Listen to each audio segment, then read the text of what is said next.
అధికారులు మీ సమస్యలను పట్టించుకోవట్లేదా? నెలల తరబడి మిమ్మల్ని ఇబ్బంది పెడుతున్నారా? మీ సమస్య పట్టించుకునే వాళ్ళే కరువయ్యారా? ఇంకెందుకు ఆలస్యం? ఇప్పుడే రాష్ట్రంలో ఏ మూల నుంచైనా ఎక్కడి నుంచైనా డిస్క్రిప్షన్లో ఉన్న ఆన్లైన్ గూగుల్ ఫామ్ ద్వారా మీ సమస్యను మాకు తెలియజేయండి. మీ సమస్యను ఒక్క ఫోన్ కాల్తో క్యూన్యూస్ పరిష్కరిస్తుంది. మరిన్ని వివరాలకు 8499019929 నంబర్ను సంప్రదించండి. పబ్లిక్ వాయిస్, ఇది సామాన్యుడి ప్రశ్నాస్త్రం.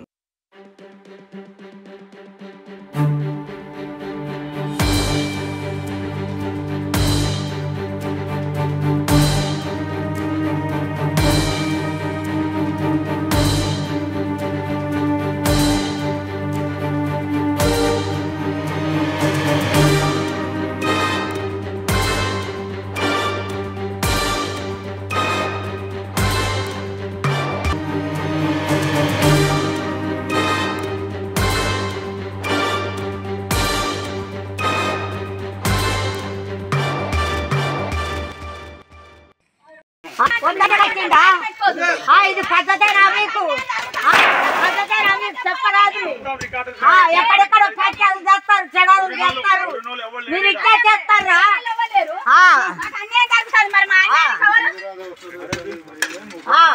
ఇట్టనేనా మీరు చేసేది పద్ధతి? మీ డ్యూటీదేనా? ఇట్లా చేసే డ్యూటీనా మీది? ఏదైనా ఉంటే కోర్టులో తీసుకోవాలి. అదే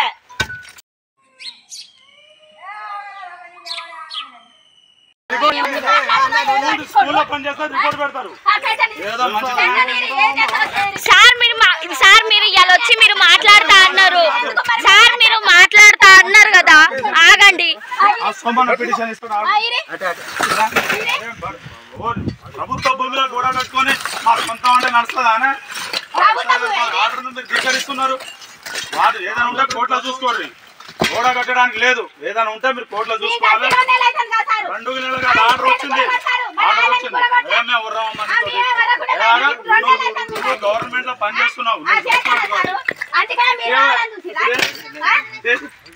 ప్రభుత్వ స్థలంలో గోడ కట్టి. సార్ ప్రభుత్వ నువ్వు కట్టినాం, నిన్న వచ్చి పిటిషన్ కూడా ఇచ్చినాం కదా, మళ్ళీ మీరు వచ్చి మాట్లాడుతా అన్నారు కదా, మాట్లాడి తీసేయపోయారా?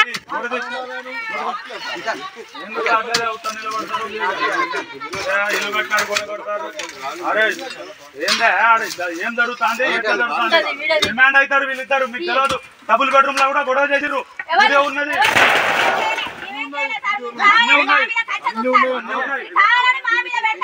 కావాలని ఎవరు పెడతారు?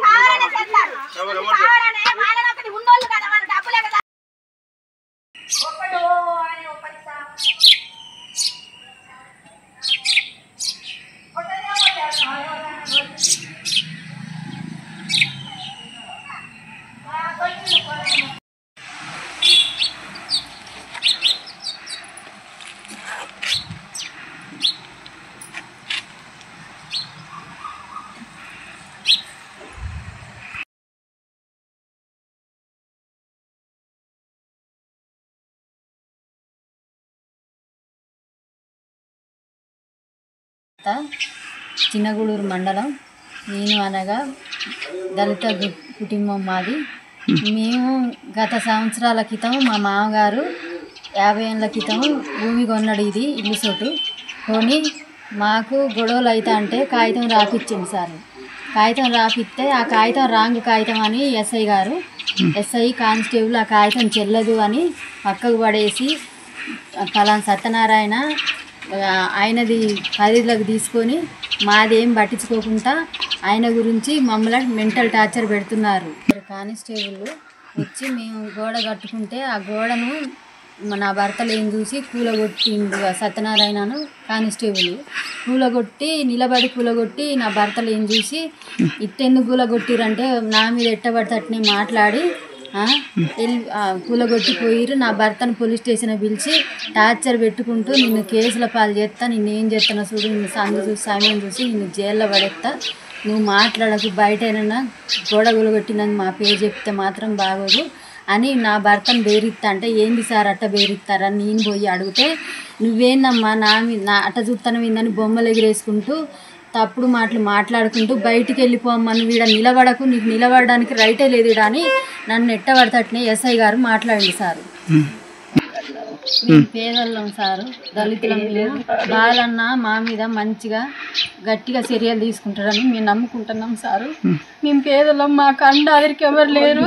మేము పోలీస్ స్టేషన్ పోతే మాకేం స్పందిస్తలేదు సారు. మేము త్వరలోనే డీజీపీ కాడికి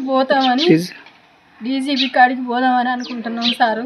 బాలన్న మాకు న్యాయం చేయాలని మేము పదే కోరుతున్నాం సారు. నా కొడుకును, నన్ను, నా బిడ్డను, నా భర్తను మెంటల్ టార్చర్ పెడుతున్నారు సార్. వాళ్ళు ఏం చేస్తారు వాడు ఒక్కడే అని మమ్మల్ని ఎట్టబడతట్టునే మాట్లాడుతాండు ఎస్ఐ గారు. కానిస్టేబుల్ మమ్మల్ని టార్చర్ పెడుతున్నారు. ఆ టార్చర్కి తట్టుకోలేక నా భర్త హాస్పిటల్లో పాలయ్యిండు, హాస్పిటల్కి వెళ్ళిపోయిండు. అంతా గారు ఫస్ట్ కంప్లైంట్ ఇచ్చారు అనమాట. వీళ్ళు గోడ కట్టుకున్నారు అక్రమంగా, నైట్కి నైట్ అంటే మార్నింగ్ టైంలో కాకుండా నైట్కి నైటే గోడ కట్టుకున్నారు అన్నట్టు మాకు కంప్లైంట్ ఇచ్చారు. నేను సెక్రటరీకి రాశాను అనమాట. ఎంక్వైరీ చేసి అసలు ఏంటి డీటెయిల్గా రిపోర్ట్ ఇవ్వాలంటే నేను సెక్రటరీ గారు చెప్పాను. ఫస్ట్ సెక్రటరీ చూశారు. ఫస్ట్ ఎవరైనా సరే సిసి రోడ్డు పక్కనే కట్టుకున్నారు కాబట్టి అది ఎవరైనా గవర్నమెంట్ ప్లేస్ అనుకుంటారు కాబట్టి సెక్రటరీ కూడా గవర్నమెంట్ ప్లేస్ అనుకుని గవర్నమెంట్ ల్యాండ్లోనే కట్టుకున్నట్టు నాకు చెప్పారు. అయితే తర్వాత శ్రీనివాసరావు గారిని పిలిపించి మాట్లాడాను. మాట్లాడితే అది నా ప్లేస్ అన్నట్టు ఏదో డాక్యుమెంట్ చూపించారు. సేమ్ అదే డాక్యుమెంట్ వాళ్ళ దగ్గర కూడా ఉన్నట్టు కూడా ఈ గాడపల్లి సత్యనారాయణ అన్నట్టు కూడా చెప్పారు, మా ప్లేస్ అన్నట్టు కూడా ఉంది అని. సరే నేను ఎంక్వైరీకి వచ్చినప్పుడు డీటెయిల్గా నేను చూస్తాను, కాకపోతే కొంచెం టైం పడుతుంది, ఇందిరం ఇల్లు వెరిఫికేషన్ ఇట్లా కొంచెం బిజీగా ఉన్నాం అన్నట్టు ఎంక్వైరీ నేను వెళ్ళడానికి టైం పడుతుందని చెప్పాను.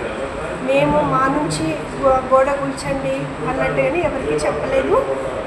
సెక్రటరీ కూడా అది అక్రమంగా కట్టుకుంటే ప్రజలు నడవడానికి వీలుగా ఉండేటట్టు మీరైతే గోడ తీసేయాలి అన్నట్టు చెప్పాను, కానీ గోడ కూల్చండి అన్నట్టు ఎవరికి కూడా ఇన్ఫర్మేషన్ ఇవ్వలేదు. గ్రామ పంచాయతీ నుంచి కానీ మండలి నుంచి కానీ వాళ్ళకి ఎలాంటి ఇన్ఫర్మేషన్ కూడా గోడ కూల్చండి అన్నట్టు కూడా మేము ఇవ్వలేదు. నేను కూడా ఎంక్వైరీకి వెళ్ళలేదు. ఇంకా నా దగ్గర పెండింగ్ ఉంచారు. క్యూ న్యూస్లో పనిచేయటకు వీడియో ఎడిటింగ్ మరియు SEOలో అనుభవం గల జూనియర్ ఎడిటర్స్ కావాలను సంప్రదించవలసిన నెంబర్ 8688926084.